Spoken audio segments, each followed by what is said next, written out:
Շատ կարճ, մի րոպե ներողություն եմ խնդրում, պարոն Դանելյան, բազմաթիվ անգամ ձեզ հետ մասնավոր զրույցներում կամ հաղորդումների տարբեր շրջանակում քննարկել ենք շատ առանցքային մի դրույթ։ Իրավիճակը զարգանում է այնքան արագ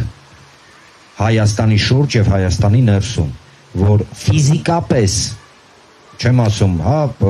նորմատիվների կամ փաստաթղթերի մակարդակ, ֆիզիկապես մենք չունենք ժամանակ։ Մենք գիտենք, որ նվազագույնը, չգիտեմ, մոտակա տարի 2 մինչև 3-4 տարի լրջագույն process-ներ են տարածաշրջանում լինելու, որոնք ուղղակի ազդելու են Հայաստանի գոյության վրա։ Իսկ հասարակական հասարակություն, ձևավորելու հաշվի առնելով ձեր փորձը, դա մի 2, չգիտեմ, տարվա պատմություն չի։ Այս պարագայում ո՞նց եք տեսնում։ Ուրեմն քաղաքացիական հասարակություն, հանրային շարժումներ կարող է ստեղծվել մեկ ամսվա ընթացքում, եթե բանաձևը ճիշտ լինի, ճիշտ դրվի։ Եթե դա ճիշտ չի դրվում, ժամանակ ունենք, ժամանակ չունենք, կկատարվի այն ամենավատը, ինչ որ կկատարվի։ Ես հասկանում եմ, քաղաքական խնդիրը հետևյալն է. Հայաստանում սահմանադրական կարգ չկա եւ սահմանադրական կարգը պետք է վերականգնվի։ Հայաստանի գործող իշխանությունները չեն կարող սահմանադրություն փոխել, չեն կարող տարածքային խնդիրներ հարց լուծել, որովհետև իրենք հակասահմանադրական իշխանություն են։ Սա դառնում է քաղաքական օրակարգ եւ այս քաղաքական օրակարգում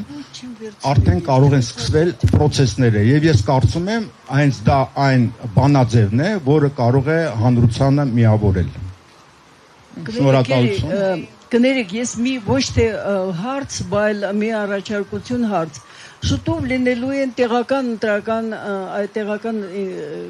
բաների, կառավարման բաներ։ Պատրաստվում է այս խորհրդարանը այդ բաները, որովհետև դուք հիմա խոսում եք մի բանի մասին, իսկ իրենց այդ կատաղությունը, ագրեսիվությունը եւ վերաբերվում է նրան, որ շուտով լինելու են եւ տեղական ինքնակառավարման մարմինների ընտրությունները չեն վերջացել, ընտրությունները նոր սկսվում են։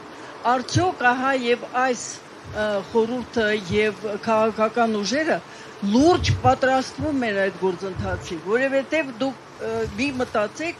որ իրենք արդեն ծալել են դա մեկ եւ երկրորդը ռիսկերը։ Եթե մենք ինչ-որ մի բան ստեղծենք, իրանք երկուսն են ստեղծելու ավելի հակա այս բոլոր բաներին։ Այսինքն հաշվարկել է պետք բոլոր ռիսկերը եւ կարողանալ այդ ռիսկերի դեմ աշխատել, այսքան։ Շնորհակալություն Տիկին Ալավերդյան, ես կարծում եմ, որ ձեր հարցը ռետորական է եւ ինձնից կոնկրետ պատասխան դուք հիմա չեք սպասում։